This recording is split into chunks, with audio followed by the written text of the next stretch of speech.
Isang umaga, tanghali at gabi po sa ating lahat dyan sa all over the world guys at sa buong mundo.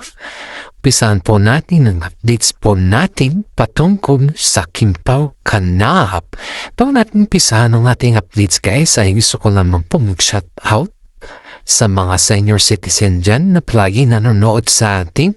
Shout out po sa mga fans po natin dyan. At bago natin pisahan ay gusto ko lamang po introduce sa inyo ang ating intro. Pasok!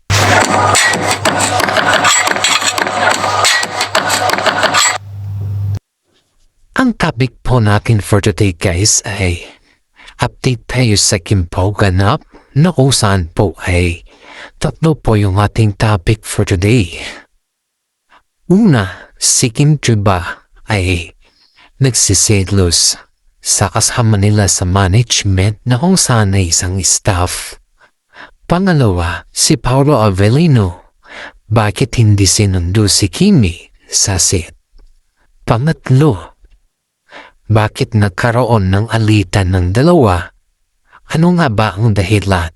Ito guys ito yung una nating topic kung bakit si Kimi ay nagsiselos.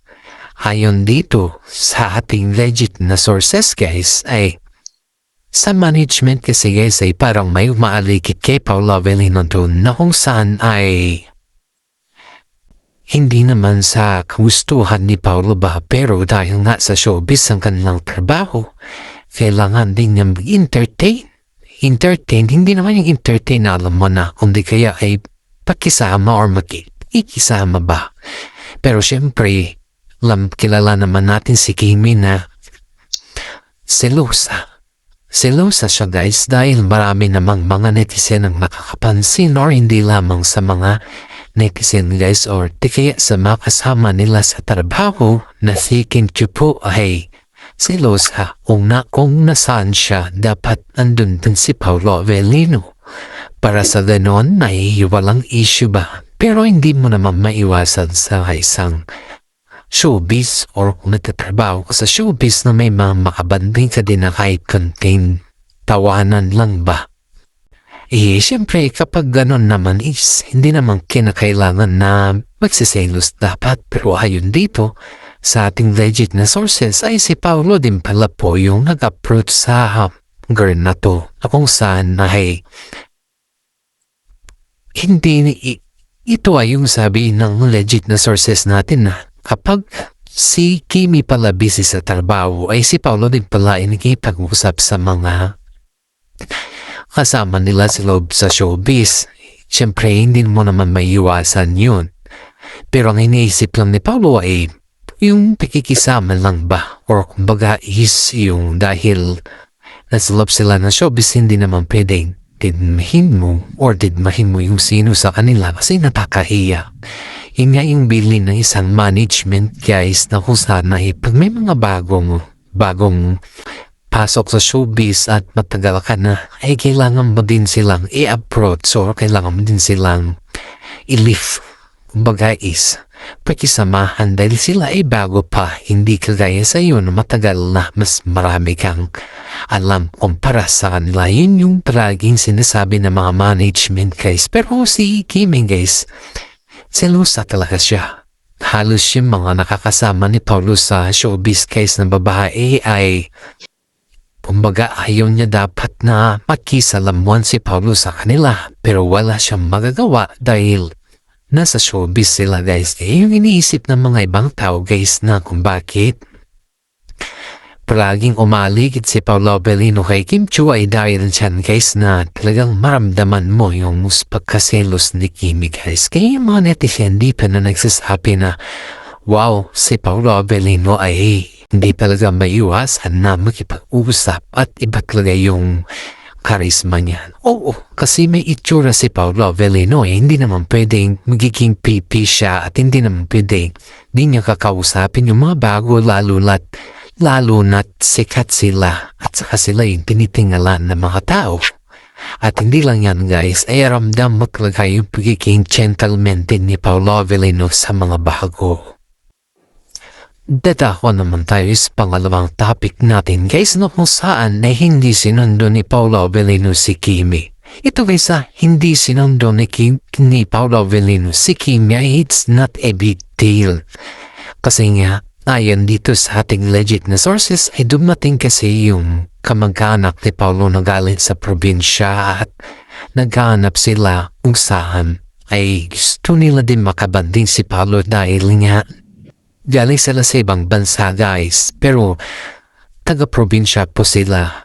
Dumating sila sa Maynila at gusto rin nila makabanding si Paolo Avellino kahit just only 30 minutes. Kaya yung nataon naman sa hindi niya pagsundo kay Kimi ay nataon din dun na oras guys. Kaya si Kimi ay hindi na-update patungkol dun kasi dumating kasi yung mga kaibigan, yung mga relatives ni Paolo na kung saan guys is hindi unexpected naman kumbaga surprise. Kaya yun guys, yung sabi ng kaibigan ni Kimi na nagtatampo si Kimi kay Paolo Avellino dahil hindi niya sinundo ay normal lang yun. Normal lang yun kasi may dahilan naman kung bakit hindi siya sinundo. In fairness naman kay Kimi guys para wala siyang masabi. Para walang masabi kay Paolo Avellino ay inimbitahan siya ni Paolo na para meet and greet din yung kanilang mga relatives ni Paolo Avellino guys para makita rin nila si Kimi ng personal. Kaya nung nalaman ni Kimi na dumating yung mga relatives ni Paolo Avellino na galing sa ibang bansa, ay doon niya napagtanto kung bakit hindi siya nasundo nung ganun na on the spot. Pero in fairness naman kay Kimi guys ay nawala yung tampo niya kay Paolo Avellino dahil may dahilan naman kung bakit hindi siya nasundo. At yan guys para maklear up si Paolo Avellino sa pagtatampo ni Kimi ay pumunta sila sa shopping at nag-shopping silang dalawa. Siyempre pag shopping niyan alam mo na kung magkano yung magagasto nila at kung ano yung kanilang alam mo na diba? Yan pala lang yung kwan guys, yung parang lunas. Pag babae kasi pag mahiling mag-shopping yan, of course yung wala na yung tampo niya. Pero in fairness si Kimi guys is very protective kay Paolo Avellino dahil sa kanyang nakaraan. Alam naman ng lahat dyan guys kung ano yung nakaraan ni Kimi, diba? Kaya ayaw niya na maulit yung ganun at saka pinapahalagahan niya yung relasyon nila ni Paolo Avellino. Dun guys sa sa bago nilang mansion na kung sana everyday silang pumupunta dun para tignan yung renovation ng bago nilang bahay. Very consistent sila at saka very enhanced sila sa mga time management nila guys sa kanilang trabaho. Dahil nga gusto nila talagang magawa yung bahay na maayos. Gusto nila din yung masundan talaga yung kanilang plano, lalo na yung bahay guys is si Kimi po yung may idea dun. Alam niyo guys napaka-proud yung dalawang ito dahil kahit gaano kapaksik yung kanilang schedule or kahit gaano kahirap yung kanilang schedule guys ay nagagawan pa rin nila ng paraan yung pagbisita sa bago nilang bahay. Yan yung pinakamaganda sa kanila guys dahil kahit papaano ay may mga paraan na ginagawa nila para mabisita yung bago nilang bahay. In fairness naman dun guys, ang ganda ng landscape ng bahay nila kasi nga mala hotel. As in, mala hotel at saka lucky mansion talaga guys. Kahit nung hindi pa nila renovate yun guys, kita mo talaga yung magarabong bahay. As in guys, kita mo yung structure niya, ang ganda. Kahit pa hindi nila ipaparenovate, pero dahil nga sa gusto ni Kimi na iparenovate yun at dahil nga sa gusto rin nila na may bago silang matitirahan para sa kanilang future ay gumawa si Kimi ng way para may pera para may parenovate at maging bago ang lahat guys. Mga netizen dyan guys na nagsasabi na bakit bibili pa si Kimi at saka si Paolo Avellino ng bahay, may bahay naman si Kimi. At may apartment naman si Kimi, si Paolo lang ang wala. In fairness naman guys, kung sa praktikalan naman pinag-usapan, pwede yan. Na bakit pa siya bibili, may May apartment naman siya saka may mga bahay pa. Pero yung pagdating naman sa future guys, ang apartment kasi guys ay good for 2 person lang yan. Hindi pwedeng maliban lang kung baluwang yung apartment, maliban lang kung as in na pwede pang pamili. Kasi pag apartment kasi mahal yan eh. Makondo ganun mahal yan at saka maliliit yan. Kung malaki man yung kondo mo, milyon-bilyonis na yun. Pero pag yung isang tao, 2 tao lang, wala pa yung anak, ay hindi pwede yun sa isang pamilya. Yun guys, kaya sila napaisip na bumili ng bahay ay para sa kanilang future. Dahil nga alam naman natin na hindi naman nakukulang si Kimi at saka si Paolo Avellino ng pang-finance sa bahay na yun. Kaya sila bumili dahil alam naman natin na kaya nilang bumili at gusto nila na may sarili silang bahay pagdating sa mga anak nila kapag magkaroon na sila ng anak. Kumbaga guys ay sinisecure talaga nila yung kanilang future guys. Dako naman po tayo sa pangatlong topic natin for today guys na kung saan po ay si Kimi po ay nagkaroon ng pagtatampo or galit kay Paolo Avellino.